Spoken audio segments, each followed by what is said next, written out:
You're good. Hey, Jamarr, can you hear me? Okay, now I can hear you. All right. Hey, who knows what happened with my headphone? Hi, Brandon. How are you? Hey, I'm great. How are you doing? This is like backwards. Good. I'm going to introduce you to, and then I'm going to ask the first question, and we'll get rolling because folks have really expressed a lot of interest in advocacy here. You know, I can never get my camera right. Here we go. There we go. All right. So I can't get the camera right. So I'm not cut in half. So all right. Yeah. So everybody can hear me now. All right. So let's introduce. I'm going to do this in alphabetical order here. So Jamarr is an accomplished political strategist, healthcare advocate, which is really good during these times, organizer and leadership trainer with over 10 years of professional experience. He is currently in Austin, Texas, a blue dot in a red state. He most recently served as the national training director for Tom Steyer's presidential campaign, where he led national leadership development program for staff, volunteers, community leaders, and issue advocates. And we also have with us Brandon Upson. And Brandon is the former, let me get it right, Brandon, National Organizing Director and South Carolina Senior Advisor for the Tom Steyer for presidential campaign. Thank you. That was a mouthful. I'm going to let both of them tell a little bit more about themselves, but Brandon has worked on nearly 36 political campaigns across the country and has been called the political magician because of his ability to win long shot races. He has also managed multiple policy initiatives, which is very timely considering our topic, and has successfully led and advised efforts to amend the North Carolina, Georgia, and Florida state constitutions. He's been featured nationally on CNN, MSNBC, Al Jazeera, BuzzFeed, and the New York Times. And I must say that also Jamar's been getting some national press out there also. But so we're going to just dive right on in, and really I want to talk to you guys and include your personal experience and everything. And I want everyone to know that these two are some of my best men. We just follow your leadership, Marilyn. We all go back a little bit. Exactly. All right. So my first question, we're talking about community advocacy. So I started with Jamarr, but I'm going to ask the first question of Brandon. But what is advocacy? So my definition of advocacy is organizing the public to support a cause, a policy, or a position. And the key word in there is organizing. So often we go through our daily lives and not realizing that we're organizing people, time, and things in our resources. And it's a natural habit of ours to do. But, you know, in our business, we put a label to it. And I break it down into two things. One, raising awareness, and then two, direct lobbying. So raising awareness can be as simple as sharing things on your social media outlets, having a one-on-one conversation with your friends, family, neighbors, and Facebook friends, and even direct lobbying, as in going directly to the source to advocate for a certain issue or position or to get something done. And my kids do it all the time. If they don't get it from their mom, they'll come and lobby me directly. So they're natural organizers. Natural. Natural. Yeah, I get it. I think we all started young with that also. Jamarr, you were most recently the training director for Planned Parenthood of Texas. Jumping off from what Brandon just said regarding advocacy, what issues, what skill set did you bring to your position in Planned Parenthood, and how successful was it? Sure. So, hi, everyone. And just as you mentioned, Marilyn, I'm based in Austin, but I'm from Charleston. And so thank you so much for putting this all together. And so for the folks in Charleston, hello. But one of the things I want to just add to what Brandon said, and I'll answer the question, is one of the things we think about when we think of advocacy is how do we connect people to power to make a difference for themselves, their families, and in their own communities. And one of the things we taught folks at Planned Parenthood in the 5 years I was there was power is simply to do, right? If you look it up in the dictionary, it just says to do, right? And so what is that thing that you can do that's immediately at home? And so I know we'll dig a little bit deeper into what some of those specific actions are, but think of advocacy that way, right? As your power and your opportunity just to do. And I think that's something we should dig a little bit deeper. But one of the things I think that's important, both in my previous experience and kind of what we're dealing with right now, is that we're dealing with long-term systemic oppression. And we're seeing that across many communities across the country. And so I think that that's something that we are dealt with both in my experience, and that's something that we are seeing that is rising up in the midst of this pandemic and what's happening. And so a huge thing for me is, you know, public health, access to healthcare, economic justice is important, and how people are able to take care of themselves and their families, what their jobs look like, what their businesses look like. And I know you do a lot of that work, Marilyn, with the chamber. And so I think those are some of the issues that we have to start looking at. And how do we connect people to their own story and then their opportunity to be able to make a difference and also be able to survive in the midst of this pandemic?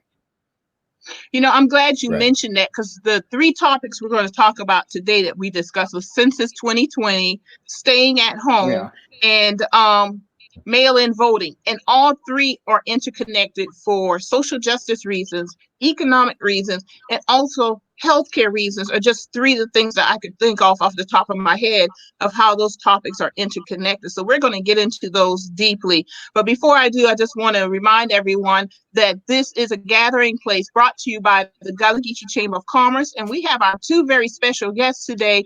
Jamarr Brown and Brandon Upson have joined us to discuss community advocacy.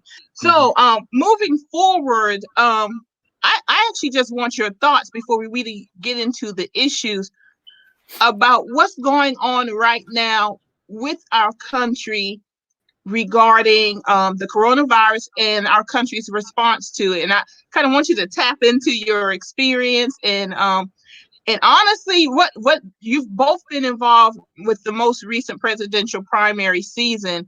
And you know what has been on my mind the last month? People over profits. I keep thinking about that. And and I think you both know where people over profits comes from and that connection there. But Brandon, what are your thoughts about what's going on right now with our country?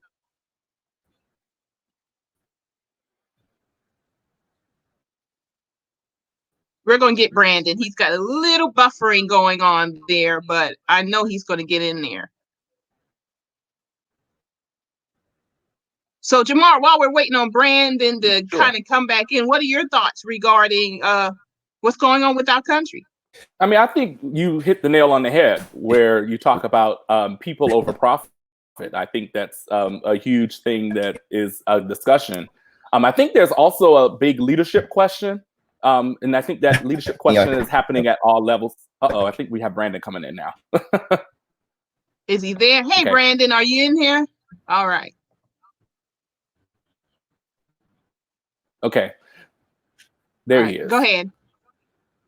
But I think one of the things I'll mention, and I'll pass it back to Brandon, but one of the things I'll mention is that we have a real question about our leadership right now. To a different. Okay. Okay. He said he's going to connect. We'll wait on you, Brandon. We got you. Okay, but in the meantime, we have a question right now that's going on about this leadership and what that means. And so the one thing that you have to look at in this pandemic is that it's happening in an election. And a lot of times that, and I don't want to get too partisan, but obviously in an election, people don't like, or in a major crisis, people don't like to change things. But I think this might be a unique opportunity to be really examine, have we received the leadership we deserve that allows us to protect ourselves and our families? And I think that's a huge question that people are answering right now, whether they're looking at their city council members, their mayors, governor, all the way up to president. And then to your point about people over profit, it's like, as a country, what do we want to answer? Is profit more important than people? And I think that that's something that's really, really important. And how is that connected to the leadership that we have elected? And also to the leadership that we are working every day to build change in our community, but also in some cases to hold accountable.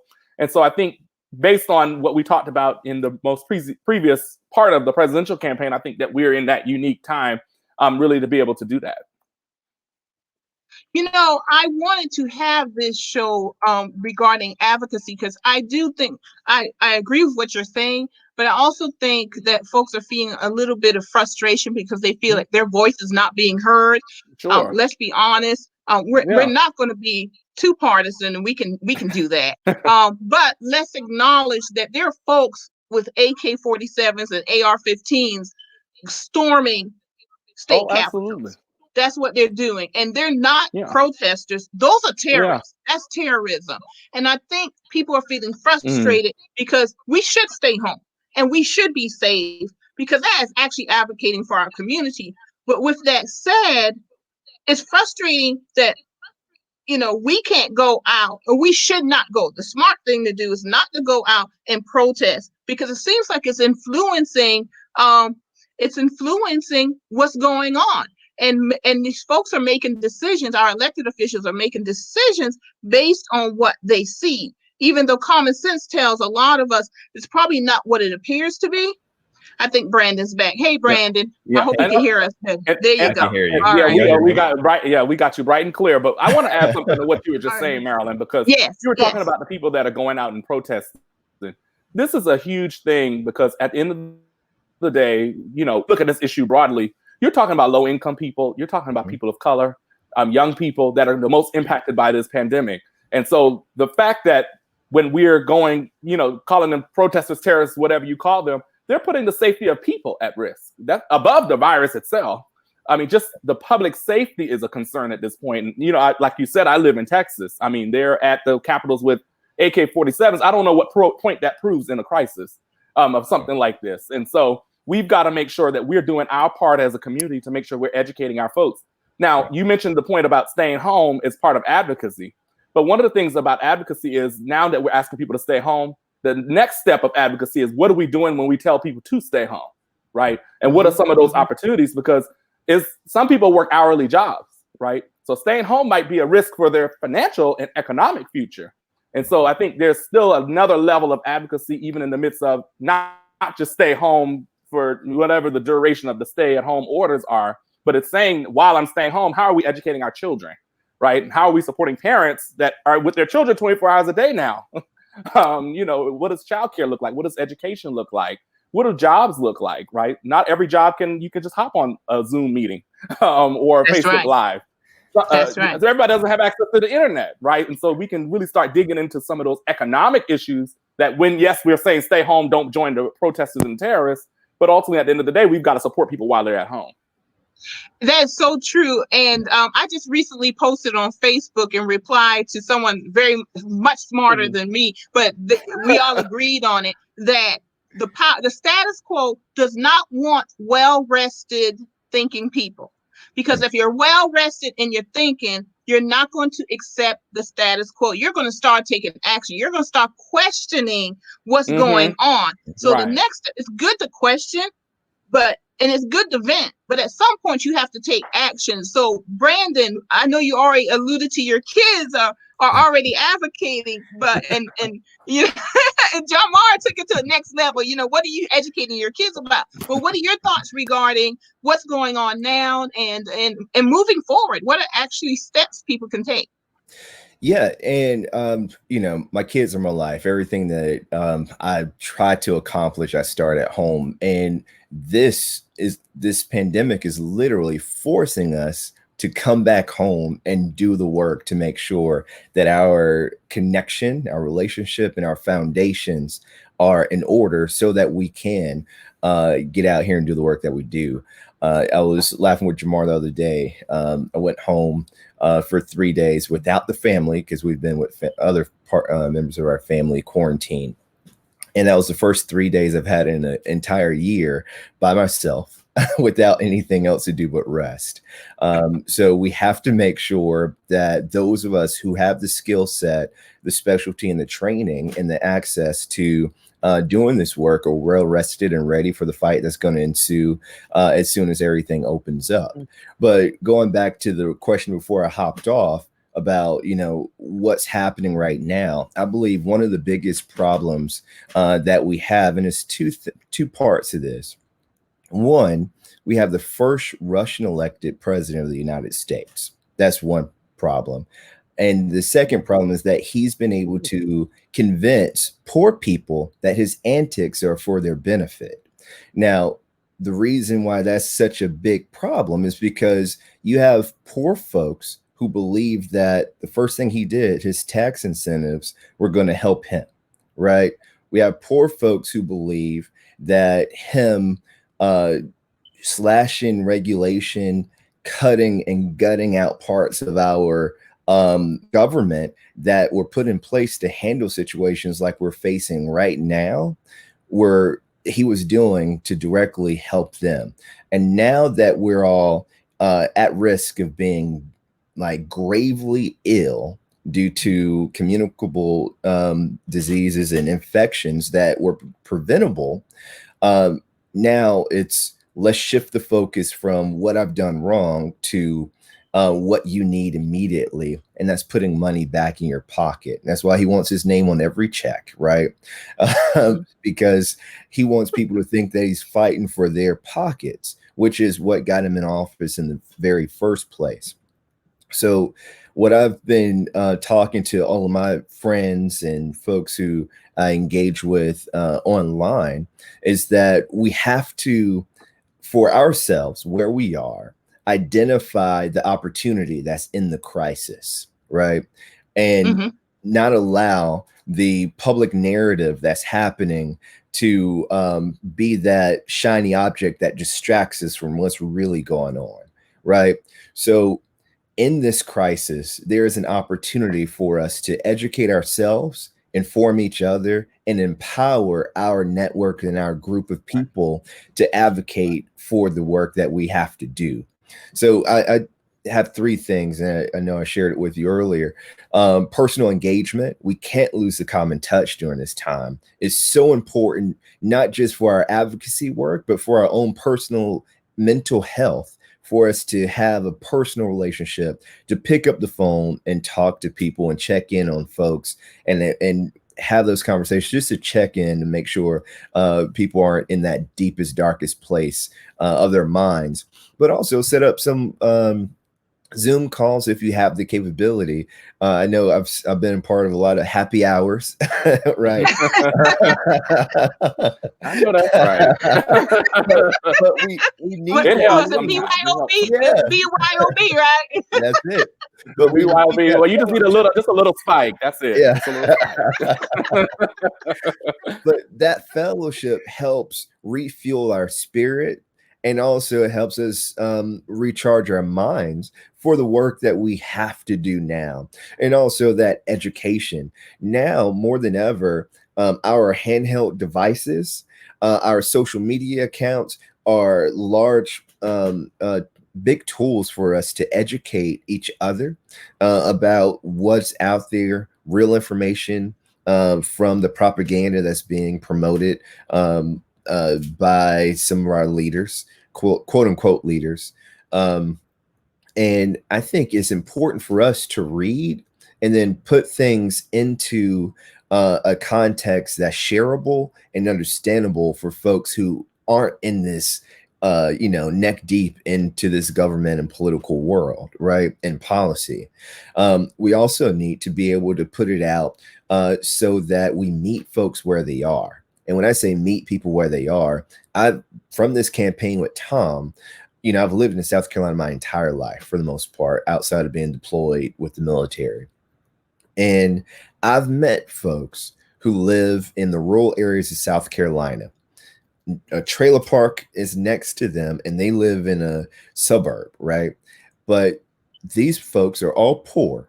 Some of them believe that the opportunity of a middle-class life is out of reach for them. But those people in that same area, but they just so happen to live on the dirt road in the trailer park, believe that they are a member of the middle class. So you have two groups of people who believe that they're in the same boat but can't make it to the same shore. So we have to educate our folks and empower them to know that they have the power to do more. And going to Jamarr's definition of power, I say we give people the space and the power to do and also be, and then support them. You know, if I have work to do, I have to believe that I can be my own advocate or the advocate for my community. And then you, Jamarr, I always call you and Marilyn when I have questions, but y'all support me in being that advocate, right? That I want to be for my community. And that's what we all need. We can't do this alone. And we just have to continue to educate ourselves and educate each other. And there's nothing like social media and your handheld device and personal one-on-one conversations to do just that. Yeah, that's so true. Sorry. Yes, and if I can add something to that, because one of the things about power that we talk about is like clearly to do and let people be. And I think that's something that's important. But I think that because we're in a public health crisis, I mean, we need each other like never before, right? And I think that one of the things that's really ultimately important about some of that work is, yes, allowing people the space to be. But one of the things we've tried to do, so I'm president of the Black Austin Democrats here in Central Texas. And one of the things that we do is we work locally with other organizations. We've been able to work with the Urban League and Black elected officials that every Thursday we call seniors 60 and above, and we do what we call wellness checks, right? And it seems so simple, but it can mean a lot to somebody. So, you know, I know Brandon has a beautiful family, wife and kids, but I live alone, right? And so how I may be approaching this is different. And so I think one of the things we're able to do is we're able to call folks and just say, hey, you know, we're other community leaders and community members. How are you doing? Do you need more information about how to access food? We just recently had in Texas that the agriculture commissioner actually broke contracts with the school districts that they are not providing weekend food, weekend meal distribution. And so now parents are trying to figure out, for example, how do I feed my children and my grandchildren on Saturday and Sunday now that my children have to stay home? And a lot of people, that meal distribution from their school was their meal for the day. And that was high quality for them at their income level, right? And so we're able to now have more intentional conversations with the community to say, we're checking on you personally. What do you need? And how can we better support you? Or how can we direct you to resources? And then the second part is, Brandon, we were talking about reading, and you know, a lot of reading is happening. Well, everybody's throwing things on Facebook and social media. So I think we still have to be mindful of a space of how do we utilize organizations like the Gullah Geechee Chamber of Commerce or other organizations that we're a part of to actually pass out factual information? Because I can go on Facebook and find information of various persuasions, but is it true? Is it going to help my family? Is it going to help my neighbor? Right? Is it going to help my community? And so I think not just reading for the sake of reading, but what are we reading? Because what we're reading is what we're taking in individually. And sometimes what we're taking in individually, we're spreading across the community that could be of the benefit or not of the benefit or of believed benefit for that community. And so I think those are a couple of things that are important to those points. That is so crucial, because I have, on a personal level, have had to unfriend people because it really became unhealthy, the information they were putting out. And it's not even just the information, but it's the lack of discernment.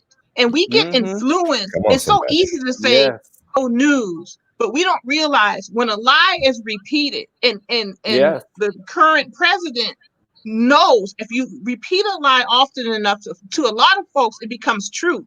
Because they'll hear, they can know, I'm not going to believe Trump, but that lie could be repeated in other areas, and then you start believing it. And what I'm seeing on Facebook and other social media, people are repeating things and not realizing where the original source was. Because once it's a lie, it's actually always a lie, but we lower our guard when it comes from a different source. So we have to be really discerning about where we get our information. And I'm glad you know the Gullah Geechee Chamber.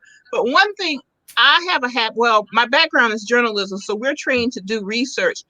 You're the perfect person to be doing this work, Marilyn. Thank you. You know, it's like, you know, I read a lot, obviously, but I don't just take one source. I have a number of reliable sources that I take, and that's actually one of the points I have on the information I have at the end is research. Research. And research is not necessarily getting that book and going to college and doing that deep dive research. Research is taking a number of different sources and then using discernment to determine, okay, these are reliable sources, and more than one reliable source gave me this information, because that's where you have to start from in any type of advocacy. It's one thing to get passionate about something, but it's another to go out and research it, gather data, and then go educate other people with that data and with the passion you have developed regarding that issue. And you have to learn how to combine those two. And that really is what pushes issues forward. And you really do. And Marilyn, if I can add, my granddad used to say, there's 3 sides to every story: your side, their side, and the truth. And you know, that same thing applies with the information that we're finding online. You know, if we just take one side of it, we're never going to find the truth. So somewhere in between the 2 sides of the information is something that is actual factual that we can rely on. And going back to what you just said about people taking something that sounds good to them and running with it, whether it's the truth or not. There's an article that came out talking about something called the backfire theory, which says that if someone believes a lie is the truth, the more that you present factual evidence to affirm that it is false information, the more they will believe in that lie, right? And that's why, you know, someone repeating a lie over and over and over again works so well, because there's a group of people out there who you can't tell me this is wrong because I feel it in my bones that it's right. So we have to be mindful of how we approach these conversations to get people to understand the truth from fiction. Very good, very good. We had 3 topics that we wanted to touch on today. Since it's 2020. Since it's 2020, mail-in voting, and what was the third one, y'all? Staying at home. So, Jamarr, before we dive into those, what were you about to say? I wanted to add something, because one of the things that we're looking at this pandemic is actually y'all are talking about the lies, and one, you can't defend a lie. I mean, it's just hard to defend yourself against a lie. And so if those lies are placed in those communities, it's hard for that community to come together with that lie. But I think the second thing is that's why we have so much fear, because it's that we're not somewhat discerning what the information we're putting out there. So in the midst of this pandemic, you have one side of the coin that's like, I'm uncertain about what's going to happen next for my community and my family. On the other side of the coin, you have people who are like, I want to go back to work, but there's a system that's in place that's basically saying, we don't want to support you during this pandemic. Go to work. And if we're putting your public health at risk, then okay, that's fine. And we see a lot of elected officials, especially Southern governors, that are really doing a lot of that work. And so it instills a lot of fear that people believe that they need to go back to work. And so that fear factor is what we have to fight against, and how we have to build collective power to go against what's going on, and for people to be able to have power to advocate for themselves and their families and their communities. And so I think we're not just talking about lies, but how that lie permeates into fear in a community that makes people believe one thing that's not true. And you know what's dangerous? Very important. What these governors are doing is just absolutely dangerous. And to put politics above the lives and livelihood of people is absolutely sinful in my book, right? Because when you think about it, when these governors reopen these states, at that point, restaurants who file for business interruption aid can no longer make those claims, right? And also, people who are living in a house where, or you're a renter, and you can't work because your job hasn't reopened. Now that the state is reopened, that landlord can demand rent. And if you don't pay, what can they do? Now they can lawfully evict you. What this pandemic has shown us is that everything that the government has said they can't do, such as give people money, raise wages, they can free health care, they can do it if they had the motivation to do it. So what is the true purpose, goal, and long-term goal of our government and elected officials? Is it to truly help the people, or is it to better position themselves for their next office? And we need to get right on where they are, so that we can start voting in people who actually will put people above politics. And that's why this pandemic there is an opportunity within the pandemic for the workers, for the people. And that takes, actually, before you advocate, before you actually go out there and do action, it takes being quiet also. And and the quiet allows you to educate yourself and to rest. Because this is, I hate to use the term battle because it's been misused, but we are in a battle. We are in a war for our country. And once you're rested and you can hear clearly, and then you're going to get good information in. And that's, as individuals, that's something that we need to do before we even become community advocates. We need to just take a step back and be quiet so we can really see the big picture of what's going on and then take those steps. So before we delve into the actual topics, and this is actually a really good conversation, I want to give some figures as of 2:14 p.m. today. I'm going to do the 4 states in the Gullah Geechee corridor. South Carolina now has a total of 6,489 cases and 267 deaths. That's has of 2:14 today. Georgia has 27,520 cases with 1,163 deaths. Florida, 36,070 cases with 1,378 deaths.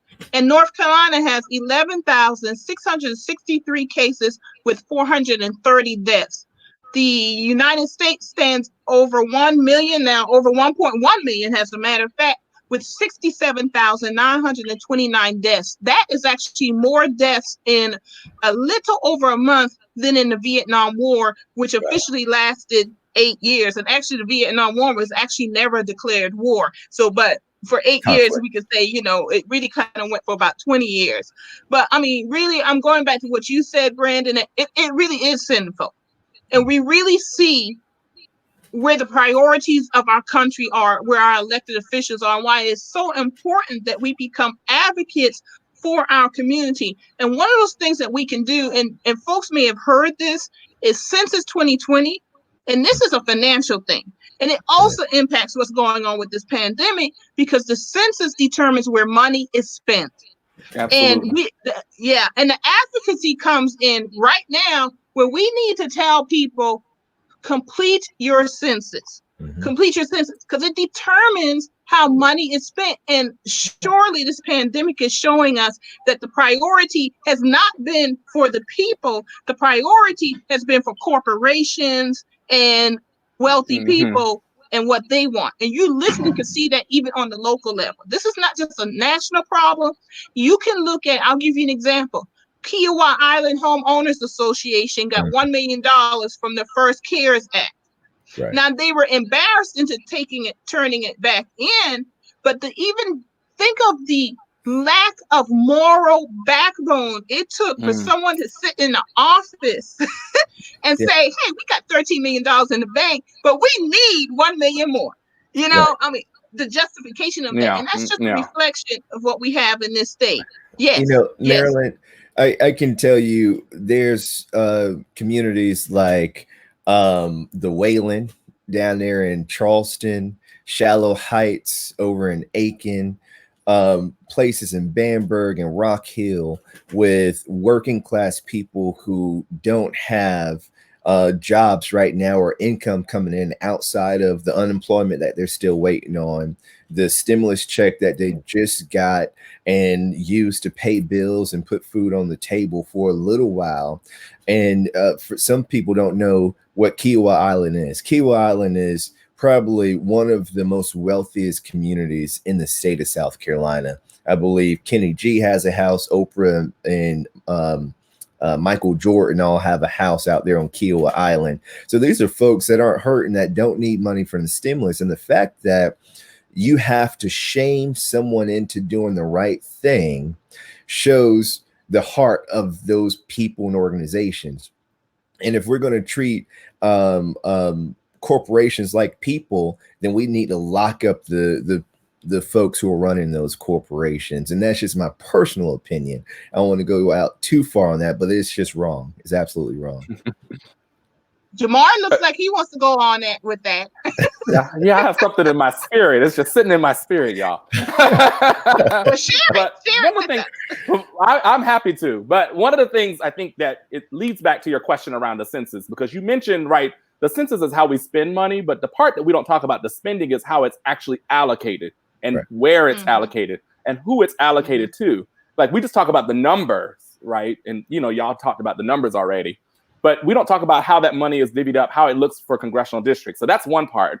The second part about the census is also representation, because this is how districts are drawn, both in federally and then also in the state legislature. So I saw that a couple folks, I'm trying to look at the live comments and be in the conversation too. So, I'm multitasking, but but a couple folks in the comments have talked about some of their representation, right? And so this isn't just, if you're concerned about who your representative is, filling out the census will determine how the districts look and how they can be competitive to the community being able to come together and elect someone who will represent them. And so I think those are the pieces that we need to talk about, is the disbursement of funds. And, you have Ruth Chris, I think they got 25 million. Like, how many families would that help? Right. When you break that down to $2,000 a month or whatever it might be, right? How many families could you have helped in South Carolina or Texas or Florida and the other states that you talked about in some of the statistics you were talking? And so I think that's what we have to do. And so this pandemic has really brought out that there is a system that's been in place for decades to cover those that have the resources to be able to do what they need to do. And even if they don't have the resources, if you're in a certain tier, you can still access resources. And if you are not in a certain tier, you cannot access resources. And so it's not just about people over profit or profit over people, but it's also about now, where does the profit go? And the conversation, we don't talk about the differentiation of the profit and where it actually goes. And so I think that's a couple things that we see. So to your point, Marilyn, like, fill out your census, because it's not just about saying this community will get this much money. It's about who in that community gets that money and who actually has access to that money. Is it nonprofit organizations like Gullah Geechee Chamber of Commerce, or is it corporations that may have a corporate headquarters in that district, right? And so I think that those are things that we have to start looking at. And so for folks that are listening and those that have access to their community, you should be filling out that census, because we're talking about a decade of funding, a decade of spending, a decade of representation for your community. And so what you do in the 10 minutes that you fill out the census will last you 10 years. And we've got to start thinking as a community, not just what happens tomorrow or when we get off the Facebook Live. Well, how does my community look in 10 years, right? What does my family and my household look like in 10 years? And so this is a real conversation that's starting to allow us to have that longer term thinking, that in 10 years, my community needs to be here, and I need to take this 10 minutes to do this so my community can get there in 10 years. Yeah. 10 minutes so can very cost true, you 10 Jamarr. years. Wow. Very true. Yeah. Yes. And it's not only, we should not think in terms also of what happens after the census is completed immediately. We need to be thinking about what's happening now. And in some ways it's a little bit too late, because for example, the census encouraged census count committees. And those census count committees actually received funding to go into communities. And I'm going to call out my county, Georgetown County, that did not even have a census count committee. And we formed it. We worked with the Divine Nine, the Gullah Geechee Chamber, the NAACP. We did our own thing, right? And we all put money into the pot to do that. Georgetown County has yet to do anything. How does this impact us? It goes back to what you were saying. If we even had that committee, that means everyone should be represented on that committee. And if there was funding, that funding would have been shared in different communities. And because they did not do that, now it's hurting. We can actually see where we have about 40% return on our census forms in Georgetown County. This is real impact here. So you are correct. It's not just about thinking, let me get the census form done. It's thinking 10 years down the road, but it's also thinking 15 years down the road, because the census comes every 10 years. It's 10 years, and right. Our community, you have to continually be on top of this and be proactive and ahead of the game. And let's be quite honest, our community is failing at that. Across the board, we are more reactive than proactive. And that goes back to being educated and aware of what we need to do. And if we could drill it down even further, that's why it's important. We need to go to city council meetings. We need to go to county council meetings, because then we need to speak up and say, hey, why didn't you do a census count committee? Because this is real impact on my community. And I know in Austin, Jamarr, you belong to your Census 2020 committee. You were telling me, and it's even broken down by demographics. So right. This is a forward-thinking committee. community. Excuse me. So what? Yeah. So one of the things is, I mean, they weren't forward thinking on their own. Now, let me just say that. and so part of advocacy is that yes, I may live in a progressive. I'm gonna use air quotes. A progressive place like Austin that is in the midst of a big state like Texas. But I mean, there was a census count committee. Now we had to work with the regional director of the census to say, we need something for the Asian community. We need something for the Hispanic Latino community, the African-American community, right? And so we were able to work with the regional director to be able to add that. And then one of the things that we asked in the meeting is that the subcommittees of the committee get their own funding too, because see, what happens is that even though you break down the demographics, everybody's still pulling from the same pot.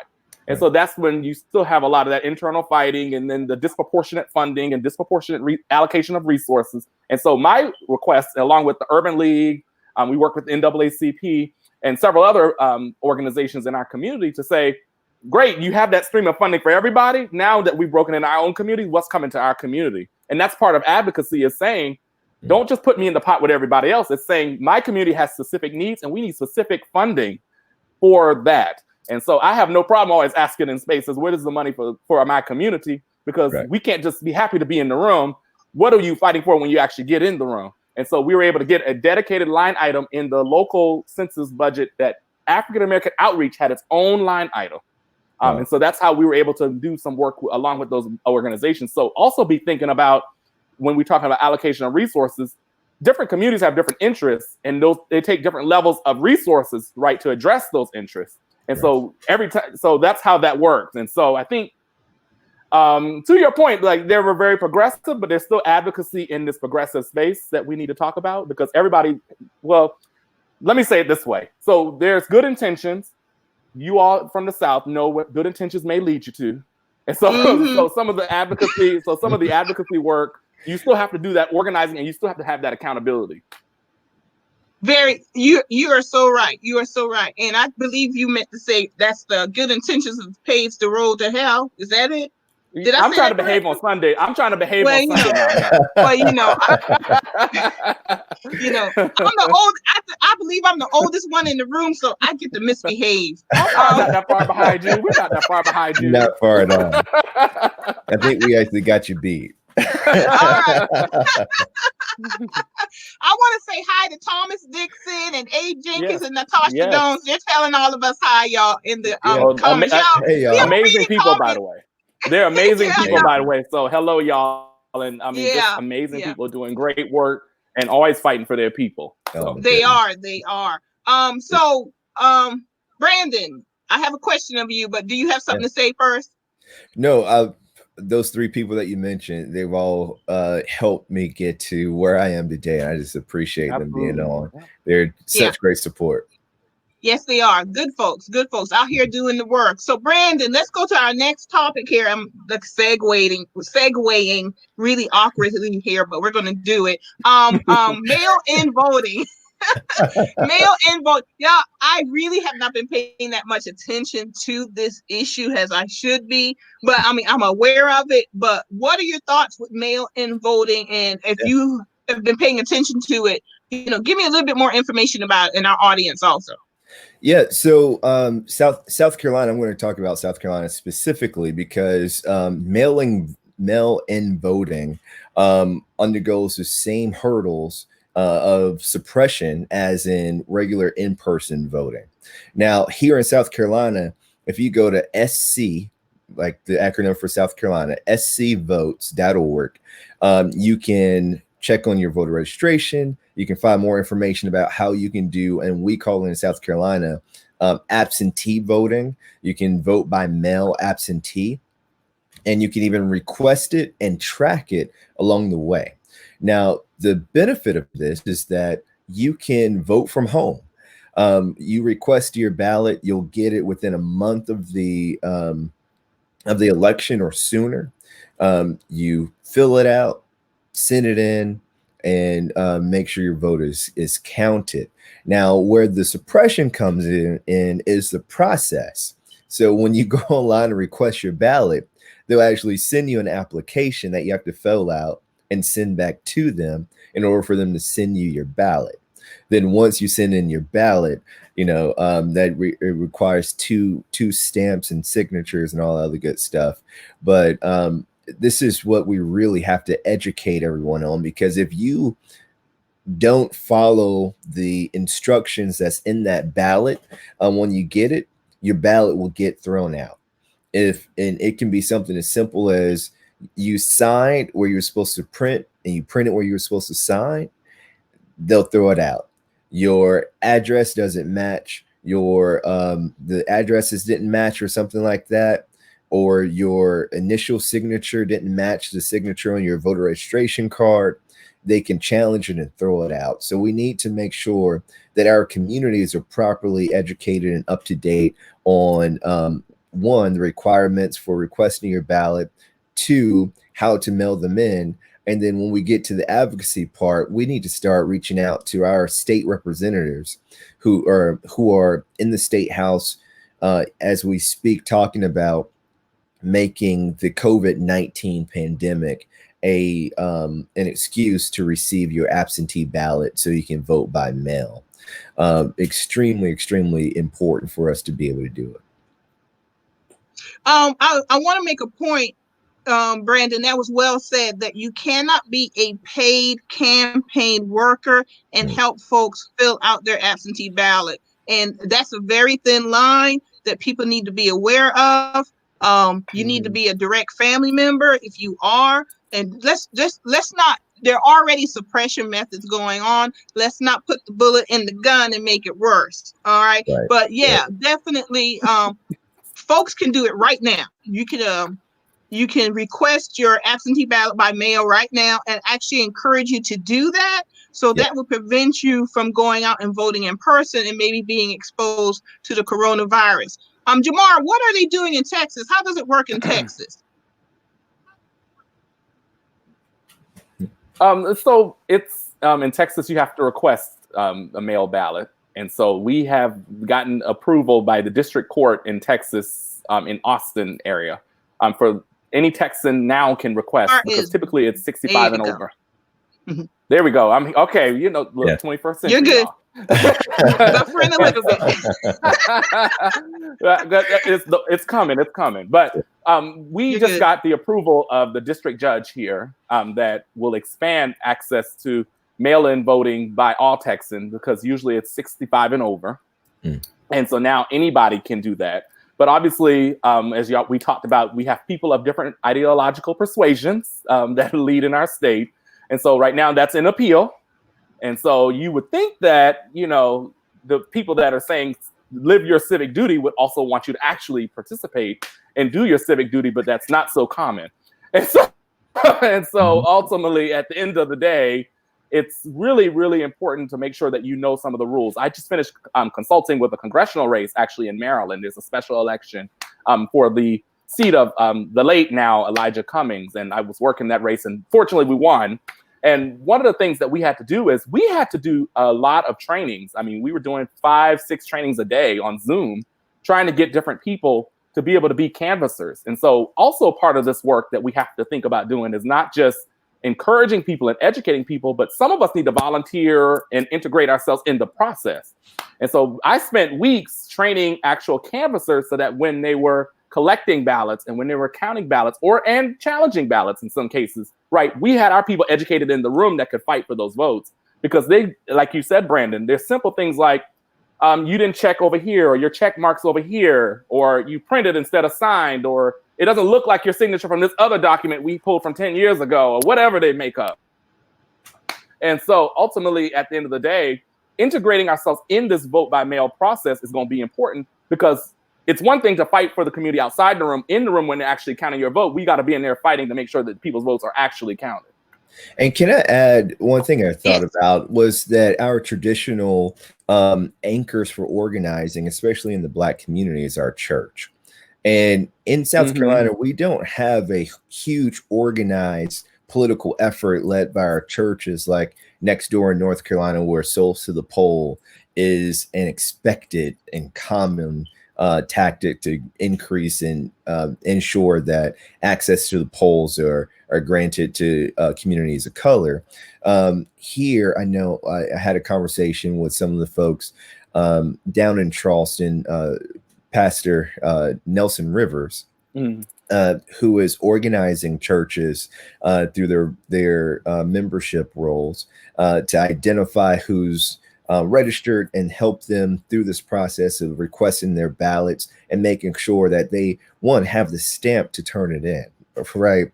There's, outside of the constructed barriers to this, there are natural systematic barriers to us being able to utilize this process. So I think the part of organizing advocacy is us working with our institutions that are already in place to elevate them, educate them, and mobilize them to help our communities to utilize this vote by mail process.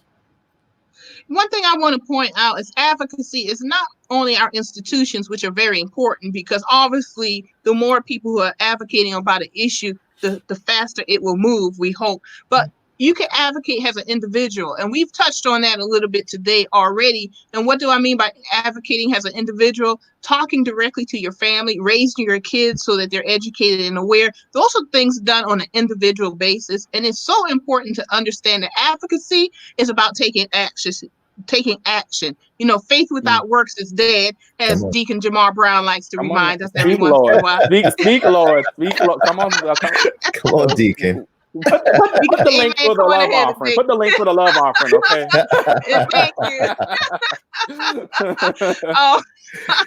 But you know, but it does start on an individual basis, and then as individuals, we become those institutions, and it's a whole nother conversation we're gonna get into about the churches. But I do want to remind people that we are the church. You know, we are the church. So we can sit here and complain about the church, but you know, we need to recognize we are the church, whether we're on the street or whether we're in the four walls of the building. And these days, now it's online, and we can still do that, advocate through the church as individuals. Right. Yes, go ahead, Jamarr. So one of the things I want to say is, you know, we talk about the church, but I want to talk about broader democracy as well, because, you know, ultimately our democracy is as great as we choose to participate in it, right? And that's how it works, right? Democracy is built on people. Now we have seen that prophets have come in and taken a role because you have to make a certain level of income and things of that nature.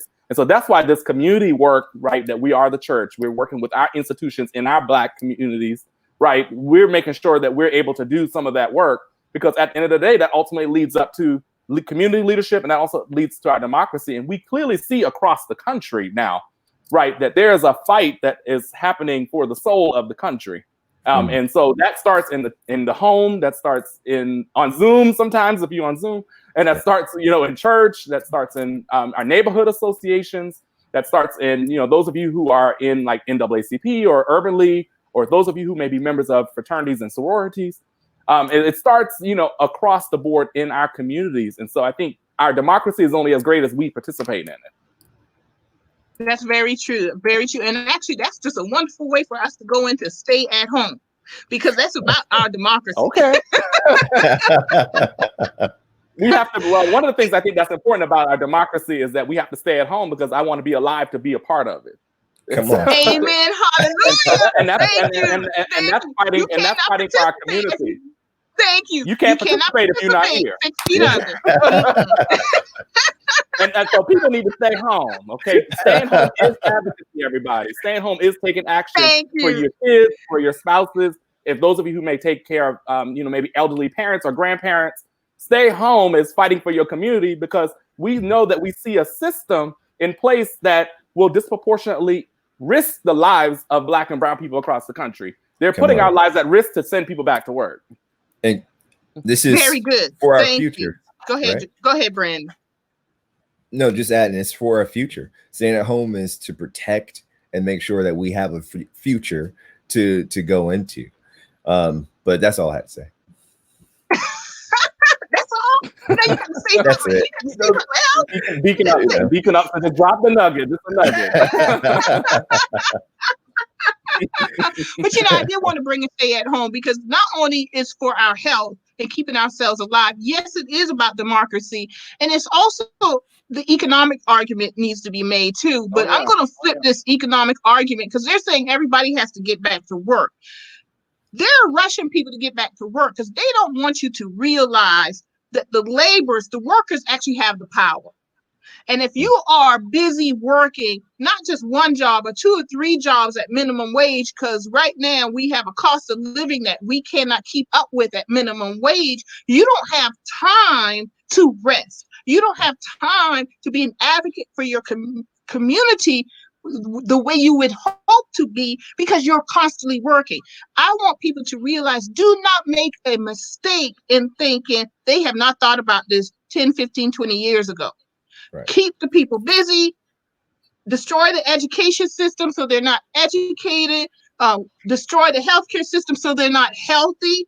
And this is why stay at home is so important. The number one reason you should be an advocate is 1, for your health, 2, for your education, 3, for your economics. Because if you're 6 feet under, it doesn't matter. It really doesn't matter. Dead is dead. And we need to advocate for that. We need to advocate for the workers who go to these distribution warehouses who are now designated the essential workers, where they've always been essential, that have to go onto the front lines to keep the rest of us safe. We need to advocate for them. We need to advocate for the hotel workers who now are forced to go clean hotels. Honey, people are breathing in hotels and they are breathing coronavirus. And we in South Carolina on the coast, the majority of hotel workers are African-American females, African-Americans, and other minorities. And we are literally sending them into these situations without personal protective equipment. So somebody has to advocate for them. So while we are staying at home, we need to pick up the phone and we need to call our elected officials and we need to let them know if they have to go back to work, you have got to guarantee them that they have personal protective equipment, because if they don't have it at work, they are bringing it back home. They're bringing it back into the communities, and it is impacting all of us. It is not disconnected from us. You know, I have the blessing and privilege to be able to work at home, but do not think when I go to the grocery store and this stuff does not impact us. So we got to be real here. And that's why I wanted to talk about stay at home. It's not just, yes, for my health. It's for the health of my community. It is for the economic empowerment of my community. You know, I just had to get that out, right? I mean, it just came from the depths of your spirit, Marilyn. Do you hear me? Holding that one in. I've been holding it for about 3 weeks. They're calling you mother. They're calling you Mother Marilyn. They're calling you Mother Marilyn in the comments, by the way. Come on, Mother, give us a word today.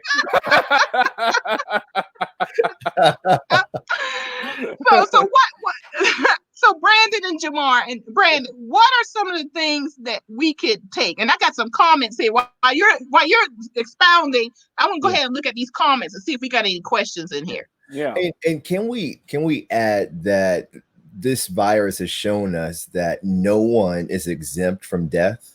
Like, your political affiliation, your economic status, even your race doesn't exempt you from getting sick and dying, right? So just that idea within itself should create a sense of community that we can work together to advocate for one another. I just wanted to start with that because sometimes I believe that we've gotten so deep into the partisan politics of things that we believe that because I support this person, I'm exempt from the negative impacts that person may have on the government that controls what happens in and around my house and how much money comes in my pocket and what assistance I get to make sure that I do have a future to look forward to. And right now, we know that Black and brown communities are being impacted the heaviest on with this coronavirus, as my daughter says, the sickness. Just make it plain. Make it plain. But it's because the infrastructure around our communities have not been built up in a way to help us come through the other side of this. I just want to go back to the census in this point right now about staying at home, because if you don't participate in the census and you're not counted, it says that, oh, y'all can close down the hospital over here in Fairfield County, or y'all can close down the hospital over here in Bamberg, Orangeburg, Aiken, right? So we need those things in place. So you participating in census helps with something that's going on right here and right now. But what can we do in this time while we're at home, trying not to get sick and trying to figure out what to do with this extra time? I even did it on my website. I went through and found all of the COVID related information and resources that I could find, and I put it on my website and shared it with folks just so it's a resource for people, because it's hard to figure out what's real, what's still in play as we go on. Oh, I see Marilyn just did it. BrandonUpson.com. New toy marketing. But we need those resources and folks who are fleshing out this information so we can help. I saw another friend of mine on Facebook, Jerome Johnson, who's running for the state house, put up 100 companies who are looking to hire people to work from home. And just things like that is important to help us get through. And I mentioned it earlier about just calling and being personable and educating and empowering our communities. It all goes back to the absolute basics. We all are in this high tech environment. Our work is becoming high tech. Our organizing and advocacy has become high tech, but we can't lose the foundations. We can't lose the common touch. Like, it's nothing like picking up the phone and talking to someone, even if you could have texted them, right? We just got to do it, and we got to be human about it and realize that we're all in this thing together and nothing exempts us from death. That's very true. Jamarr, you got anything to add to that? I'm trying to do something here, right? That's okay. Well, one of the things I think that's important is, we had a talk, and I see some in comments, and we've been talking about how communities of color have been disproportionately impacted by it. One of the things I think that we know and that we see is, one, we've lost our humanity in some cases, right? And so it's all the points that Brandon made about how can we be supportive and how can we put as much resources as possible. In the same way with Black Austin Democrats, I've been working with elected officials to make sure that we've been able to compile factual information of how people access things like help with their rent, right? That people can still have a roof over their head when we're saying stay home, right? And so, and then also making sure that small businesses, right? Folks that have maybe small business with a few employees can still get some kind of funding and some support to be able to do some of that work. And so making sure that you have the different avenues to share resources, I think is something that's important. But one of the pieces that is important is that we're talking about, and to your point earlier, Marilyn, is about holding elected officials accountable. We have a huge disconnect that we're dealing with right now, because as Black and brown people are disproportionately connected, the people that are making the decisions about reopening states don't look like those people. And so I think that we have a longer conversation to talk about. We haven't talked about that specifically here, is holding your elected officials accountable. I have them on speed dial in my phone. So I have my favorites. And I'm like, if I hear an issue, I'm calling right away, right? And so making sure that you, like you said, Marilyn, you're picking up the phone, you're sending an email, whatever you need to do to get in touch with your elected official. And they need to hear from you in any instance. We don't need just for them to hear from us when things are going awry.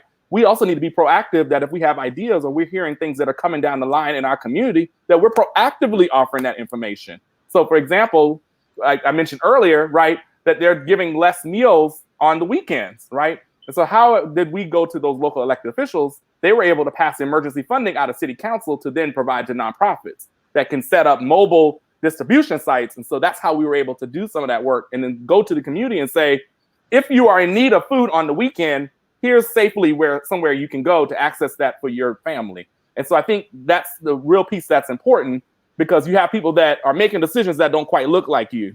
And that's sometimes, a huge disconnect that I think we're seeing, but holding them accountable. And then one of the things that we have is somewhat a blessing and a curse of this pandemic is we are in an election.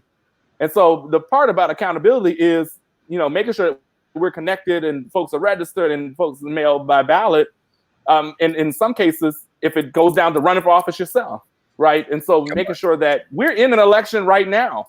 And so we can't let that be lost in the wind, that when we're dealing with our elected officials, they need to know that this is what's going on in our community. If not, that's where we organize in our churches and in our institutions, in our neighborhoods, right? Because that's our accountability. November will be our accountability. Yeah. And part of what you said at the end, Jamarr, about us running for office ourselves. Yeah.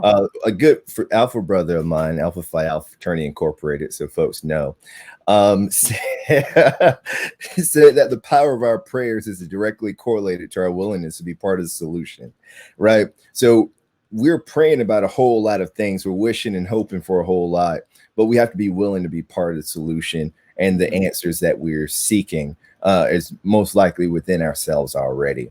And I saw someone on the feed here was asking, where do we start? And I know they're talking about interfaith work around the census and voting issues.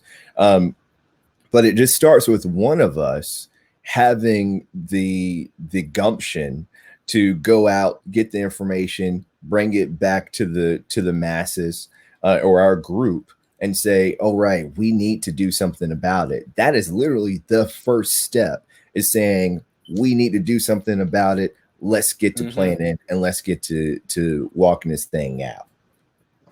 I think one of the things that holds us back when it comes to advocacy is we are waiting for permission. Do not wait for permission, because you will never get it. You know, and do not expect to have 100% support. Even Martin Luther King Jr. did not have 100% support. You know, that came after he was assassinated and he became a martyr. Everybody loved him, but people actually hated Martin Luther King Jr. when he was alive. So let's get it in our head, folks. Never wait for permission, because if you wait for permission, you're gonna still be waiting to kingdom come. Yeah. All right. So I think you speak to a point that just came up for me, right? Is that, you know, yes, we're in a pandemic, and that's where our concern and our work is, and our thoughts and all of that. And I think that's where that lies. But I think you speak to a point when you're talking about the permission is, we're not just talking about just individual elected officials, whether they serve on city council, county council, whatever. We're talking about decades of a system that's been put in place, that people who don't look like us put systems in place hundreds of years ago, and now it's showing up. And that system has been perpetuated over centuries, really. And so now it's starting to show up. And so when we're like, oh, we need A, B, and C for our community, it's like the system wasn't built for your community to have that. And so that's why we, in addition to the institutions that we talked about in terms of elected officials, there's still some resources we might need to be able to raise money or move in our own community. Because at the end of the day, ultimately, we have to move those community resources to be able to do that. And so, you know, what's the saying? I'd rather have forgiveness than permission, or something. I think I'm probably quoting it wrong. Y'all get me together. But you know, at the end of the day, right, we have a right to fight for our community, right? And we don't have to. I don't have to ask permission to fight to keep Black people alive. You know, that's not a thing, right? And we have been conditioned in this system to go to our elected officials, and everything lives in the elected officials, and we have some of that responsibility ourselves. And so really being able to balance the institutions, but also our community and how we build those personal relationships like Brandon was talking about earlier, because I'm not going to ask for forgiveness to protect Black people. Right. Amen. Amen. Hallelujah. I'm just saying. Never have, never will. I'm gonna be Black for a long time, so get used to it, right? Thank you. Me too. It is almost 5:15, y'all. I'm glad you guys hung with me over an hour. Let's check and see if there are any other questions we have answered here. All right. I think we've hit all the questions, folks. I want to encourage everyone to complete the poll before we wrap up, and I'm going to ask Brandon and Jamarr to give us some last thoughts regarding advocacy for our community, and any other thoughts, actually, what's going on with you, how do we get in touch with you, and even just some words of wisdom. And Brandon, we'll start with you. So I'll just say for everybody out there that I said it earlier, and I use this quote a lot, but it's one that really speaks to me because it changed how I thought about my work and my role in the work that I wanted to see done. But I come from a strong family that has a strong belief in prayer, and I pray about everything. I pray constantly throughout the day, and just realizing that the power of my prayer is directly correlated to my willingness to be part of the solution. That is it, y'all. Like, if you are willing to be part of the solution, not just complaining about something, but willing to get your hands in the dirt to create the solution to the problems that you're seeing, that is when we'll start to see things get done. But if we're waiting on the folks whose power base is based on the system as it is right now, we'll never see it get done, period. If I am making money off of you growing something and selling it, and you have to pay me a tax for it, why would I change that system? If I, and these politicians, corporations, governmental entities, they are all benefiting from the crises of our lives. So where's the opportunity for us to start changing that dynamic and for us to benefit from the way things are and the future of how they will change when we make it happen? So I just want to leave that. You are part of the solution. We need you to be part of the action to bring these solutions forward. I am all over social media by my whole name, Brandon Upson. That's Instagram, Facebook, Twitter. Even my website is my name, brandonupson.com. I have a weekly blog on there because I really believe that times like this, we need motivation more than ever. So I do a lot of motivational posts and blogs and inspirational quotes throughout the day, because we just have to keep our mind and our spirits in the right place so our bodies can do the right work. And that's it. Thank y'all. Thank you so much, Marilyn, for having me. I love what you're doing welcome. with the chamber. I saw some comments from folks asking about the chamber. People are inboxing me about the chamber. What you have created here is nothing short of amazing. And I'm just excited about the work that I know you have in the works and the stuff that I don't know that you have in the works. Can't tell everything. Can't tell everything. Right. But we need you, Marilyn. We need more Marilyns and more chambers. We do. Thank you, Brandon. I really appreciate that. Jamarr, do you have any final thoughts? Oh, I shared so much. So, but one of the things I think I will say is that this is, and we have to own that this is a trying time, and this is a trying time for so many in communities across the country. I mean, that's something we have to own, and what it is we're only going to come out of this together. And that is the individual and also the collective actions of all of us and those that are not here on the this Facebook Live right now. And so whatever you can do in your community is moving the needle, not just to get us through a pandemic, but to hopefully change our communities for decades and for generations. And we're doing really the Lord's work of changing something for generations, because we are inheriting a system that's not built for us. But I believe that we are in a unique place right now that we can actually build our own systems. And that's why I love the work that Brandon does, the Unity Initiative, and things that Brandon and his lovely wife do, and things that you're doing, Marilyn, with the chamber, and so many folks that are joining. We have to build our own at this point. And I think this pandemic has really opened our eyes and opened our minds and our spirits and our hearts to the fact that we have to be able to do so.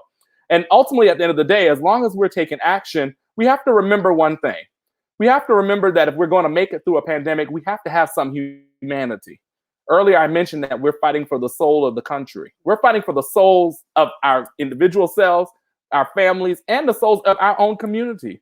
And we shouldn't be in this place, but we are.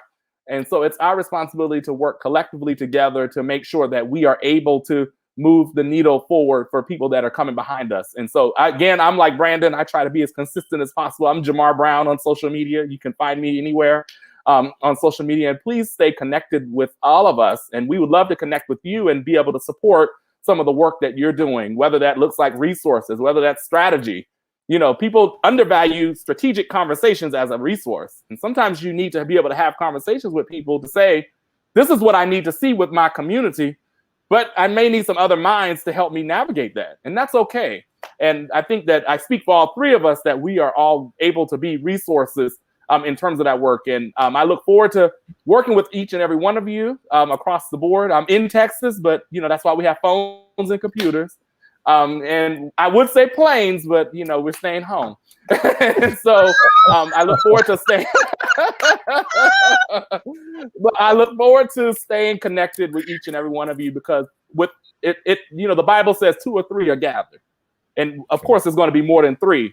But you know, He would be in the midst with 2 or 3 of. If 2 or 3 of us that are on here right now take action, God will be in the midst of all of this and help us be able to get through it. And so, thank you all for having me. Brandon, it's always good to see you. I've known Brandon over a decade. He's grown up now.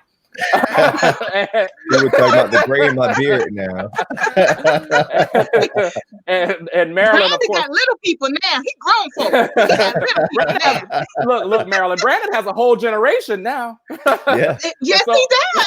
Yes, he does. And so the work that, you know, I know he does in his household and uplifting his beautiful children, I know that is true. And Marilyn, I've known Marilyn, what, 15 years or so?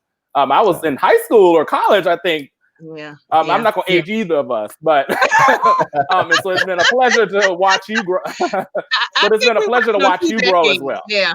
Yeah, we are very. It's been amazing to see your growth and what you're doing with the chamber, because you're speaking for the voiceless, right? Yes. That, you know, I'm from Charleston, and there are people who feel like they don't even have a voice. And so one of the things I think that's important is that, yes, we have our individual actions, but there's so many people that are connected to us. And so we're also voices for the voices. So thank you, Marilyn, for putting this conversation together. And thank you, everybody, for joining. And hopefully we all stay connected. Well, thank you, Jamarr and Brandon. Everything that you said, I totally agree with. I don't think people realize I started the Gullah Geechee Chamber of Commerce, yes, for economic uplift of African-American businesses in the Gullah community, because the Gullah community, we're global. So what we do here in South Carolina, North Carolina, Georgia, and Florida, people are looking at us from around the world. And I really truly believe that. And in that context, our advocacy from day one has been for the environment, green renewable energy, and addressing climate change, because we are the canary in the coal mine. And that takes advocacy. So our advocacy theme is actually educate, motivate, activate.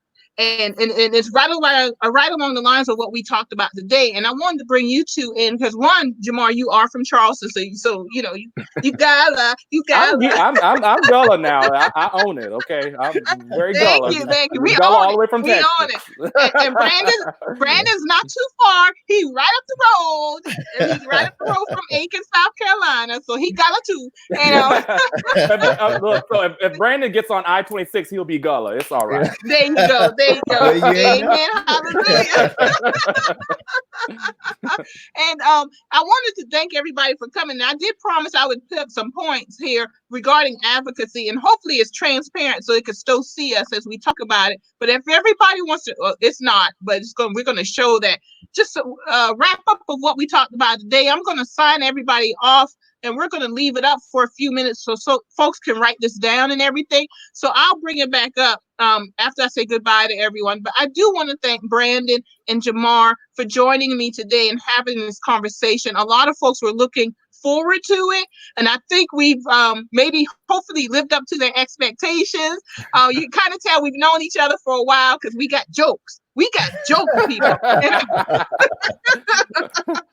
But you know, one thing I know is we are all very serious about our communities. We love our beloved community. We really do. Yeah. We love our community as African Americans. We love our communities where we grew up, where mom and dad taught us, our grandparents taught us all that we know. And that alluded a little bit, Brandon, to what you were saying, raise the children up. I come from a family of community activists. I come from a family of educators, and we have always been about giving it back to the community. So I am very proud to continue that generational, that family advocacy. And anyone who knows my family, they would know that. So this is just a continuation of something I'm very proud of. And actually, I wake up every day and I'm humbled by it.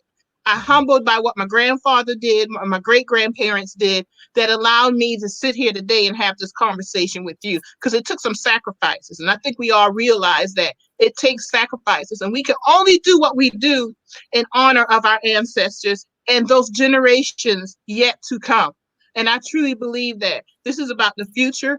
We're facing unknown territory, but that's all right, because we all come from a proud community. We come from a strong community, and I want everyone to just know that. And want to say hi to Marvin, Thomas, Dixon. We already said hi. Deanna's with us. Deanna Middleberry, who's doing great work in Denmark. Yeah, and Natasha said, Jamarr, please come see her next time you home. Yes, I will. I'm going to put you on my calendar.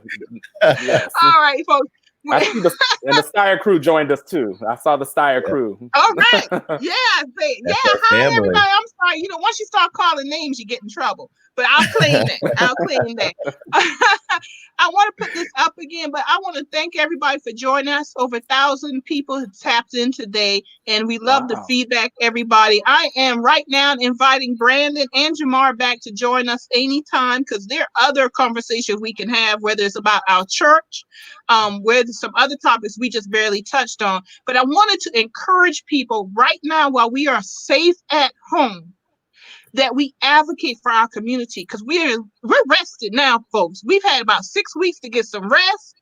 Now we have 6 weeks to think about some things, and now we need to be advocates. So we're going to put up some thoughts that the three of us came up with, and we hope that y'all will write them down. But more importantly, we hope that you will take action and do it right now. Don't wait for permission, folks, because you'll be waiting to 2025 or longer, and we ain't got time for that. We got to get it done. All right. Thank you, Brandon. Thank you, Jamarr. And I'll be talking to you guys really soon. Yes, thank you. All right. Bye, everybody. Thank you. Take care.